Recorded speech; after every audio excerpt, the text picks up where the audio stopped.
Hey guys, welcome back to the channel. Today's video, we're going to be talking about the advice that parents are giving to young people. That is terrible, terrible advice. That is the reason we want to cover this, guys. So there are 5 things that you really do not want to do as parents when you're giving advice to your children. Now, it's graduation season, which means the parents will be looking at sending their kids off to school. Mom and dad, while they may mean well, the class of 2023 enters the job market that has changed dramatically from when your parents entered the job market, even siblings on that term. It is really a big job market where jobs are declining, jobs are not as prevalent. We're seeing a lot of layoffs and a lot of things like that. So number one, for the things that you should stop telling your kids, guys, is number one, that you need a fallback plan. Now, this is something that is very interesting. Everybody says once upon a time, you need a plan B, you need a backup plan, you need something to fall back on. Now, it has been proven through science, through research, through studying, that giving a backup plan will significantly reduce the likelihood of plan A from ever happening, or even providing younger individuals the motivation to try. That is right, guys. If you are setting them up with a backup plan, setting them up with a plan B, that could possibly deter from plan A. Now, I know when you look at some of the greats, I believe Arnold Schwarzenegger has said this, that why would I ever have a plan B when plan A is the only focus? I believe Denzel Washington has said the exact same. There is not a plan B. There is not a fallback. It is really going all out for plan A, whatever you really want to do. Now, the reason for this is when you look at the 20s to the 30s, there is not really too much damage you can do in your 20s that can't be fixed by late 20s, by 30s, even if there is a course correction or a change in status, whatever it may be. You have to stick with that plan A, guys. And this, again, is something that I cannot stress enough.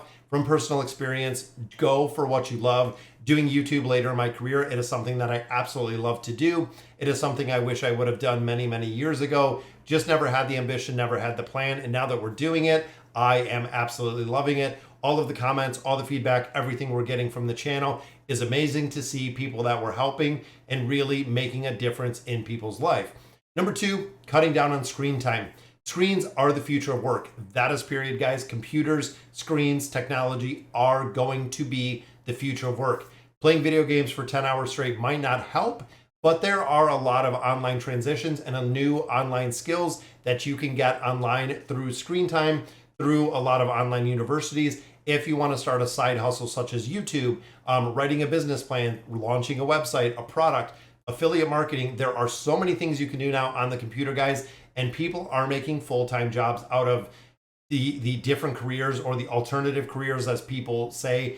Working from home, again, screen time is super, super important, because if you're spending a majority of your time, again, relying on technology to complete your task. Now, it doesn't mean 100% screen time, but overall the screen time is going to be there. Number 3, don't sweat the small stuff.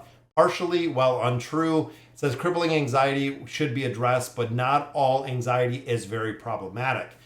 As we have found and as we have really studied, you have to give the ability for the younger generation to make mistakes, to fail. Essentially, when we live in an age of participation trophies where everybody is really getting what everybody else has, trying to make it kind of even across every board, regardless of everything in the world, that you know, we're trying to make everybody feel better. There's a point where the anxiety or the letdown or the small stuff is really has to be focused on, and has to really build a coping mechanism, build the coping skills to be able to figure things out themselves. Number 4, go and work for a big, stable company. Now, this once upon a time used to be true, guys. When you looked at General Motors, when you looked at Ford, when you looked at a larger companies, a lot of people in, you know, you have the traditionalists, you have the baby boomers, you have all of these, you know, an older generation, which are now parents, even a lot of millennials that are parents. Big, stable companies used to mean, hey, you could have a career, good advancement, you had a track record of where you're going to go, promotions, things of that nature. Unfortunately, today, it does not seem to be the case. When you look at starting off a career, looking at, let's say, Facebook, Google, Lyft, Disney, Netflix, big companies that used to offer, you know, a longevity career, or actually reward employees for staying there are now facing mass layoffs in 2022 and 2023. We have seen a lot of those really setting aside and letting a lot of people go. So instead of working at big companies, which of course there's absolutely nothing with, my thought is value. What you want to do is how can you be invaluable to that company, regardless of it's a big company, if it's a small company, anything like that. Line up the skills with your passion, with what you want to do, and you will have an absolute amazing time and an amazing career that you will talk about to your kids and your grandkids for the rest of your life, guys. Find something that you love to do, be passionate about it, and you can do it really from anywhere. Again, really earmarking and thinking about what is the value that you're bringing to the company that you're working for. It is not so much, hey, what can this company provide to me?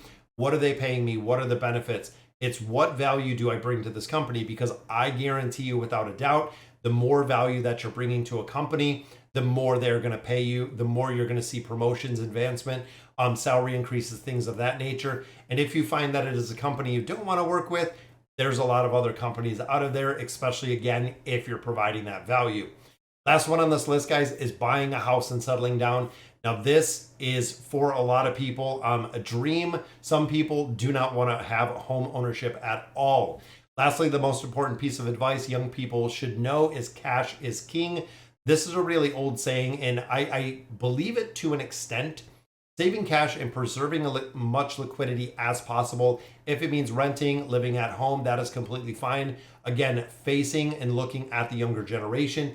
When you're going to school, living at home, if you're not going to a larger university that you have to travel to, or you're living at the dorms, it is a way to save money, guys. Even after college, moving back in home, really consolidating, working out, paying out some of those student debts when you're early in your career is literally going to slingshot you so far in life when you eliminate that student loan debt. A lot of people will finish with school. They want to go out, they buy a house, they get a lot of credit card debt. They spend a lot of money when they're coming out of college, coupled with the student loan debt that we're seeing. It is kind of crazy right now. High inflation environment, saving cash is very important, way more important than piling on debt. The younger that you can really go through with your younger generation, your 18-year-old, the 20, the 25s, even the 30-year-olds, talking about finance, talking and making it comfortable to have conversations about income, debt, even looking at budgeting. Most families do not talk about this at all, period. They don't talk to their kids. They don't talk to really anyone. So you have an entire generation of individuals that are blindly leading themselves into financial chaos that we see almost $1 trillion in credit card debt, where their parents could have had some help, could have given some advice, could have looked for some better advice. But guys, overall, set a budget, set a plan, know exactly what you're going to do. Now, credit card debt among people the ages of 18 to 25 is almost as high, is at the highest rate compared to any demographic. The reason is the younger generation doesn't have the solid credit scores or the financial backing to really get off and start on the right foot. Most people do not even start building credit until they are much older than they should. When you start building, 22, 25, 30 years old, you start building your credit.